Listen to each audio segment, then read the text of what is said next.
Have you ever given up something you loved for someone you loved more? 7 years ago, Jackson Hayes wasn't just another aspiring musician in Nashville. His voice had earned him 3 platinum records, sold-out national tours, and a Grammy nomination. Music critics called him the voice of a generation. His face graced magazine covers. His songs dominated radio stations across America. Then it all stopped. Overnight, Jackson Hayes disappeared from the spotlight at the absolute peak of his career. No explanation, no farewell tour, no public statements. The music industry was stunned, fans were devastated. Rumors swirled. Drugs, mental breakdown, secret illness. The truth was both simpler and infinitely more complex. "My mom raised me alone after my dad left when I was 4, Jackson reveals, his voice cracking slightly as he sits in the modest living room of his Nashville home. "She worked 3 jobs to put food on our table. She drove me to every audition, every open mic night. She believed in me when nobody else did." When Eleanor Hayes was diagnosed with a rare neurological disease, Jackson faced an impossible choice: continue pursuing his skyrocketing career or care for the woman who had sacrificed everything for him. "It wasn't really a choice at all," he says quietly. For 7 years, Jackson became his mother's full-time caregiver, watching as the strong woman who raised him slowly faded away. His music career became a distant memory. But what Jackson didn't know was that his mother had been keeping a secret, something that would change everything. If you've ever wondered what real love looks like, this story will show you. Stay with us to discover what Eleanor left behind. The Bridgestone Arena in Nashville pulsed with energy, a sea of smartphone lights swaying in perfect unison to the haunting melody flowing from Jackson Hayes' lips. 20,000 fans held their breath as his rich baritone voice filled every corner of the massive venue. The late summer air felt electric despite the arena's air conditioning working overtime. The scent of perfume, sweat, and anticipation mingled as Jackson, bathed in a single spotlight, brought his platinum single Broken Promises to its emotional climax. Backstage, Eleanor Hayes watched from the wings, her eyes glistening with tears of pride. At 58, her once vibrant red hair had faded to a soft auburn streaked with silver, but her green eyes, the same striking shade as her son's, remained bright and alert. She steadied herself against the wall, the slight tremor in her right hand barely noticeable to anyone who didn't know to look for it. "That's my boy," she whispered to no one in particular, as thunderous applause erupted when Jackson struck the final chord on his guitar. Jackson bowed deeply, his tall frame silhouetted against the brilliant stage lights. Sweat glistened on his forehead, dampening his dark curls. At 28, he stood at the pinnacle of musical success: 3 platinum albums, a world tour, and tonight, a homecoming show that sold out in 4 minutes flat. "Thank you, Nashville," he called out, his voice raw with emotion. "There's nothing like playing for the hometown crowd. You're the reason I'm standing here today." The crowd roared in response, but Jackson's eyes sought only one person. He found his mother in the wings and winked, their private signal since his first talent show at age 10. The gesture meant everything. "I did it, we did it, this is for you." As he made his way backstage after 2 encores, Jackson was immediately surrounded by his entourage: publicist, manager, band members, all talking at once about the after-party, tomorrow's flight to Los Angeles for the American Music Awards, and the upcoming studio session for his 4th album. "Jackson, Rolling Stone wants 15 minutes before we leave," his publicist Meredith said, barely looking up from her phone. "And Sony called again about that Christmas album," added his manager Dave, a stocky man perpetually dressed in premium denim and expensive blazers. "They're offering 7 figures, man. Easy money." Jackson nodded absently, his attention focused on reaching his mother, who waited patiently beyond the chaos. When he finally broke free and embraced her, he immediately noticed something was wrong. Her body felt too rigid, the tremor in her hand more pronounced. "Mom, you okay?" he asked, pulling back to study her face. Eleanor smiled, but it didn't quite reach her eyes. "Just tired, honey. It was a wonderful show." Before Jackson could press further, Dave appeared at his shoulder. "Car's waiting, superstar. We've got that industry party at the Hutton, remember? Everyone's expecting you. If you're enjoying this story so far, hit that subscribe button to support our channel. You won't want to miss what happens next." The pristine white walls of Vanderbilt University Medical Center seemed to close in around Jackson as he sat rigidly in an uncomfortable plastic chair. Outside the window, Nashville sparkled under a clear October sky, but inside examination room 307, time had slowed to an excruciating crawl. The antiseptic smell burned his nostrils, mingling with the faint scent of the hospital cafeteria's coffee that had gone cold in his hands. Eleanor sat on the examination table, paper crinkling beneath her as she adjusted her position. She looked smaller somehow in the thin hospital gown, her shoulders hunched forward slightly. The tremors in her hands had worsened over the past 3 weeks, and now her right leg occasionally joined in the involuntary dance. Jackson checked his phone. 17 missed calls from Dave, his manager, all ignored. The American Music Awards. Ceremony had started 2 hours ago in Los Angeles. He was nominated for 3 awards, including Artist of the Year. His absence was undoubtedly causing a storm of speculation on social media, but sitting in this sterile room, none of that seemed to matter. "Mom, do you want some water?" Jackson asked, desperate to do something, anything useful. Eleanor shook her head, reaching out to pat his knee. "I'm fine, honey. Stop worrying so much."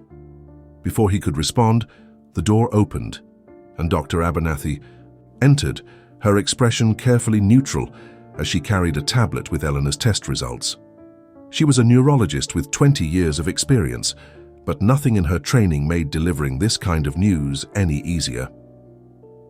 "Mrs. Hayes, Jackson," she acknowledged them both with a nod. "I have your test results."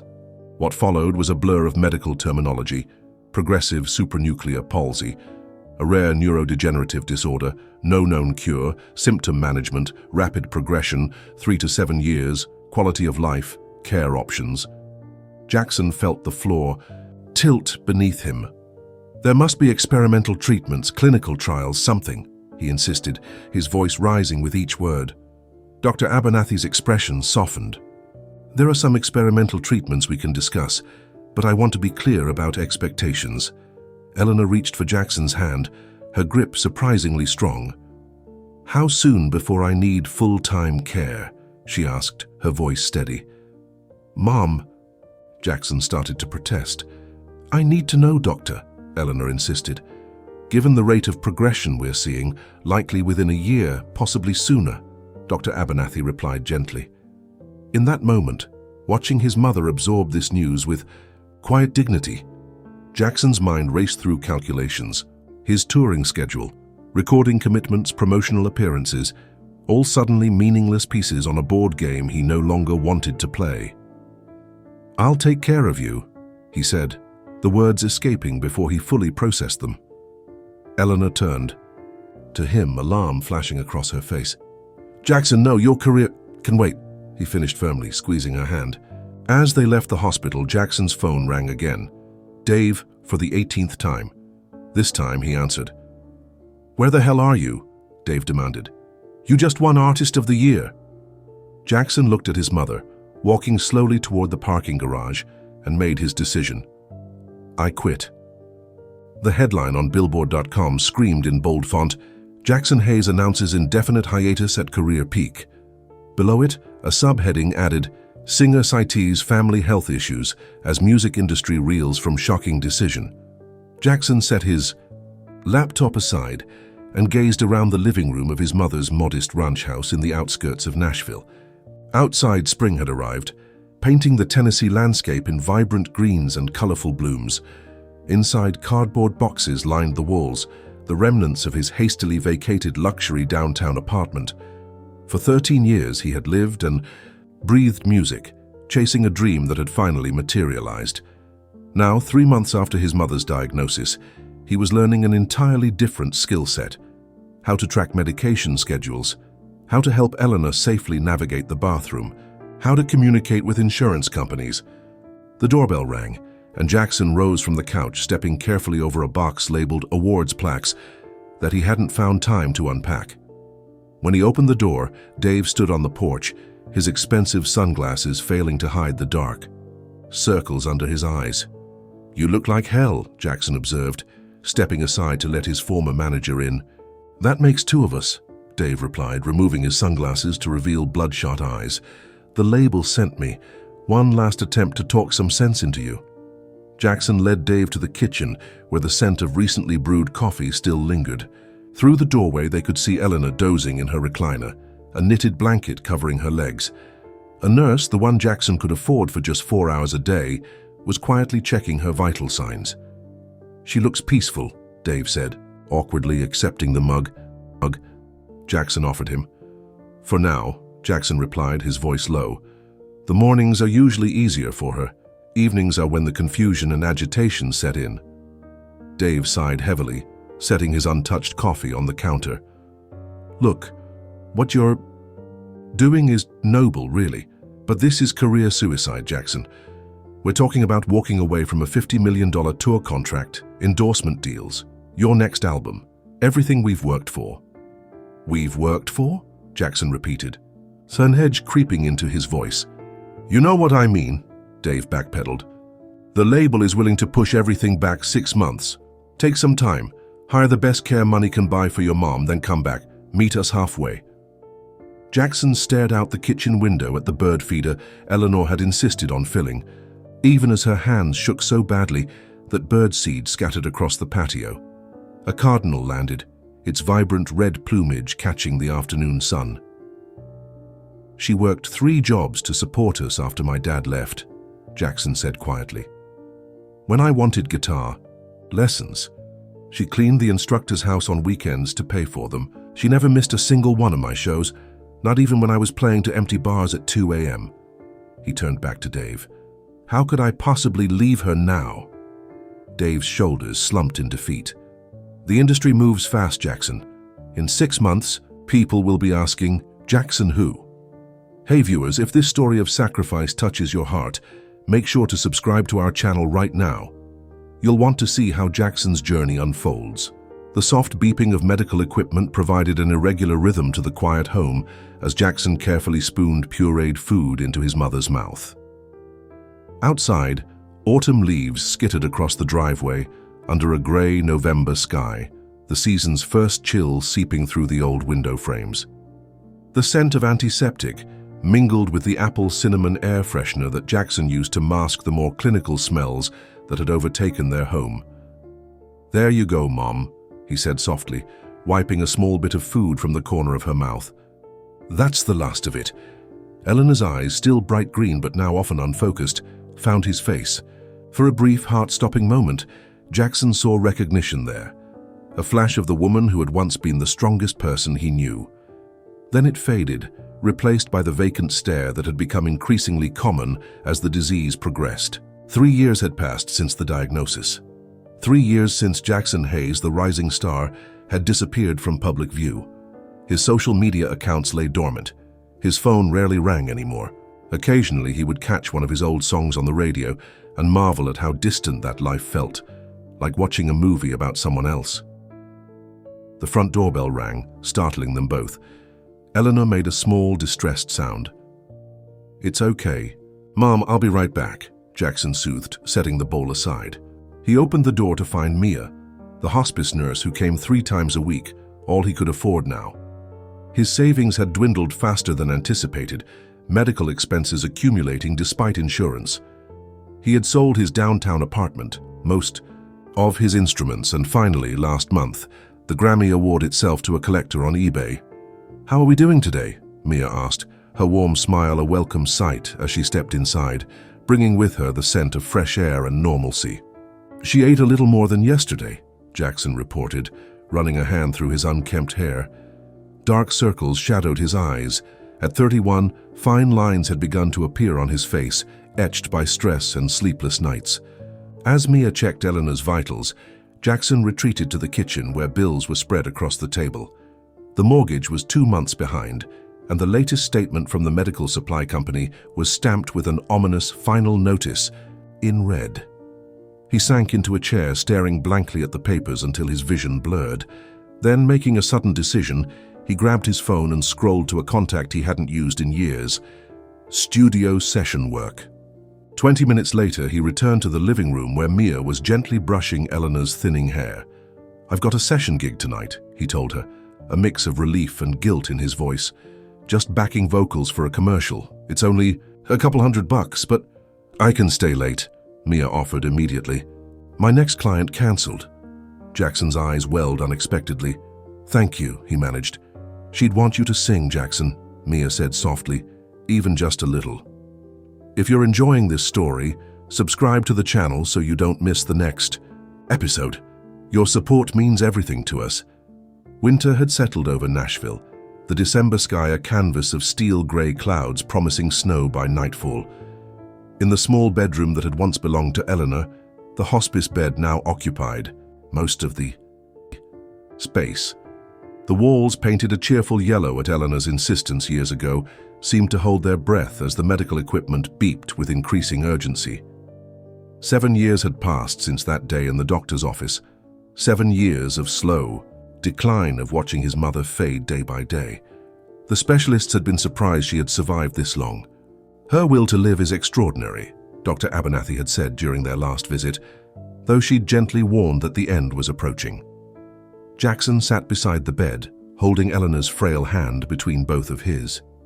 At 35, his once famous features had matured, his face leaner, his eyes carrying a depth that only comes from witnessing suffering up close.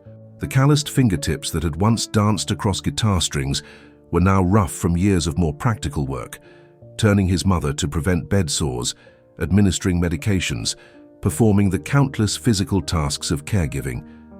"It's okay, Mom," he whispered, his voice hoarse from a night without sleep. "You don't have to fight anymore." Eleanor's breathing had grown labored over the past few hours. The hospice nurse, Marcus, had gently suggested it might be time to call any family who would want to say goodbye, but there was no one else. Just Jackson. It had always been just the two of them against the world. Outside the window, the first snowflakes began to fall, delicate and perfect. Jackson remembered how his mother had loved the first snow of the season, how she would insist they go for a walk no matter how cold it was, her face turned upward to catch flakes on her tongue like a child. "Look, Mom," he said, his voice breaking, as he pointed to the window. "It's snowing just for you." Eleanor's eyes fluttered open briefly. For the first time in months, they focused clearly on his face. Her lips moved, forming words without sound. "I love you too, Mom," Jackson answered, tears falling freely now. "More than anything." Her hand tightened around his with surprising strength, then gradually relaxed as her breathing slowed and finally, mercifully, stopped altogether. The monitor flatlined, its alarm oddly muted in the profound silence that followed. Marcus entered quietly, turning off the equipment with practiced movements. "I'm so sorry, Jackson," he said, placing a hand on the younger man's shoulder. "She wasn't in any pain. You made sure of that." Hours later, after the necessary calls had been made and Eleanor's body taken away, Jackson stood alone in the empty house. The silence pressed in on him from all sides. For 7 years, every moment had been dedicated to her care, every decision made with her needs in mind. Now, at 35, he faced a future he hadn't allowed himself to consider. In the sudden void, a question emerged that he had no answer for.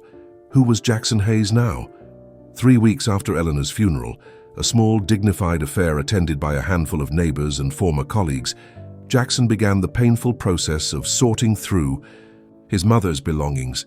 The January day was crisp and bright, sunlight streaming through windows that Jackson had finally opened, allowing fresh air to sweep through rooms that had been closed off for too long. The master bedroom closet held decades of his mother's life. Sensible shoes lined up neatly, cardigans folded with care, a few dresses still wrapped in dry cleaning plastic. Jackson worked methodically, creating piles for donation, keeping only a few items that carried the strongest memories. The familiar scent of her lavender perfume lingered faintly on the fabrics, causing his throat to tighten each time he caught a whiff of it. Behind a stack of hat boxes on the top shelf, Jackson discovered a small wooden case he'd never seen before. Bringing it down, he found it locked, with no key in sight. Curious, he set it aside and continued his work, finding comfort in the simple, physical tasks that required little emotional energy. When he reached her bedside table, he emptied the drawer of its meager contents. Reading glasses, lip balm, a small notebook filled with increasingly shaky handwriting, her attempt to document her life as her memory began to fail. At the very back of the drawer, taped to the inside, was a small key. Jackson's heart quickened as he retrieved the wooden box and tried the key. It turned smoothly, revealing the box's contents. A safety deposit box key taped to a card with First Tennessee Bank, Broadway branch, printed neatly in his mother's handwriting. The next morning, Jackson found himself sitting across from a bank manager who verified his identity and led him to the vault. Left alone with the metal box his mother had maintained for years without his knowledge, Jackson felt a strange mixture of anticipation and dread. What final message had she left him? When he opened it, he first found a sealed envelope with his name written in Eleanor's elegant script. Setting it aside for the moment, he discovered a USB drive, several legal documents, and a small ring box that, when opened, revealed his grandmother's diamond engagement ring. The legal documents were straightforward. Life insurance policies he hadn't known existed, the deed to the house showing the mortgage had been paid off, and a bank statement for an account containing just over $87,000. Hands trembling slightly, Jackson finally opened the letter. My dearest Jackson, if you're reading this, then I've finally lost my battle with this wretched disease. First, please know that watching you sacrifice your dream to care for me has been both the greatest gift and the greatest sorrow of my life. I never wanted to be the reason your music stopped. What you'll find on the USB drive might surprise you. While you were busy taking care of me, I've been busy too in my own way. There's something I never told you about those years. Jackson picked up the USB drive, wondering what secrets his mother had kept. The soft glow of Jackson's laptop illuminated his face as night settled over Nashville. Outside, the city lights sparkled against the February darkness, but Jackson barely noticed, transfixed by what he'd discovered on Eleanor's USB drive. Thousands of letters, digital copies of handwritten notes, emails, social media messages, all from his fans, collected over the 7 years he'd been away from music. Eleanor had somehow managed to maintain a P.O. box and email address where devoted listeners could contact the disappeared star, and they had by the thousands. Your music saved my life during my darkest days.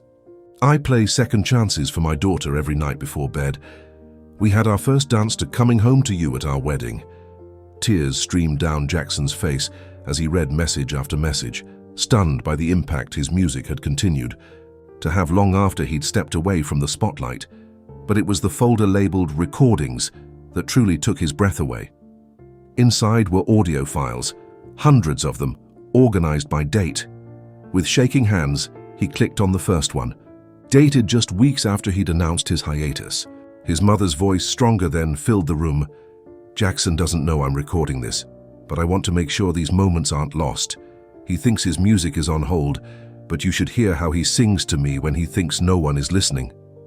What followed was a recording of Jackson singing softly while preparing dinner, an old Elton John song that Eleanor had loved. File after file revealed similar moments. Jackson singing while folding laundry, humming while reading to her, even composing new melodies during rare, quiet moments. Without his knowledge, Eleanor had been documenting his continued relationship. With music during years, he thought it had been set aside completely. The final recording was dated just 3 months before her death, when her condition had deteriorated significantly. It was not a song but a message, recorded during one of her increasingly rare moments of clarity. Jackson, her fragile voice began, I know you think you gave up your music for me, but you didn't. It's been here all along, keeping us both alive, in different ways. When I'm gone, I need you to promise you'll find your voice again.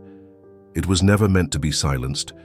The world still needs your songs, and now you have 7 years of life, real life, with pain and sacrifice and love to sing about.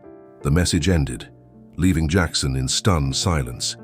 He opened the final folder on the drive, labeled simply New Music. Inside was a document containing lyrics, dozens of them, that Eleanor had transcribed. Words he had sung or spoken during moments of emotion over their 7 years together, fragments of songs he'd never finished, ideas he'd voiced but forgotten. She had captured them all, In that moment, sitting in the quiet house surrounded by digital echoes of his mother's love, Jackson felt something he hadn't experienced in 7 years: inspiration. Don't forget to like and subscribe to see the conclusion of this incredible journey.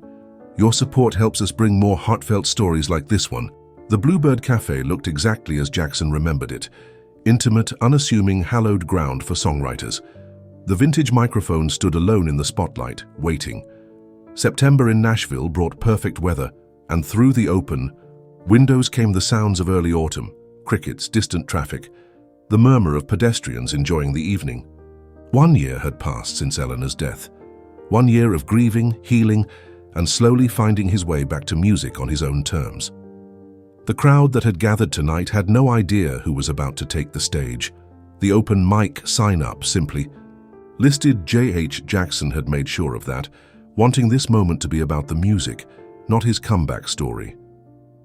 Backstage, he ran his fingers over the polished wood of his mother's guitar, the one she had played when he was a child, the one he'd found carefully preserved in her closet, along with a note. This was meant to be played. Don't let it sit silent. "You're up next," the venue manager said, poking her head around the corner. If she recognized him, she gave no indication. Jackson nodded, taking a deep breath. At 36, he no longer resembled the polished star whose face had once graced magazine covers. His features had matured, lines creasing the corners of his eyes, testimony to years of worry and sleepless nights. But there was something new there too, a depth, an authenticity that had been missing before. As he stepped onto the stage, few murmurs of recognition rippled through the audience. He adjusted the microphone, positioned his guitar, and finally spoke. "It's been a while," he said simply, his voice steady despite the emotions churning inside him. "This first song is called What She Saved. It's for my mum." The melody that flowed from his fingers was unlike anything he'd recorded during his previous career, more nuanced, more honest. When he began to sing, the raw emotion in his voice silenced every whisper in the room. He sang about sacrifice and discovery, about a mother's silent strength and a son's belated understanding. He sang about finding his voice again in the midst of loss, about the letters from strangers that had reminded him why music mattered. By the second verse, phones had appeared throughout the audience, recording the unexpected return of Jackson Hayes. By the chorus, there wasn't a dry eye in the house. When the final note faded, the silence lasted 3 heartbeats before the room erupted in applause. Jackson closed his eyes, letting the sound wash over him, feeling his mother's presence in every cheer and whistled approval.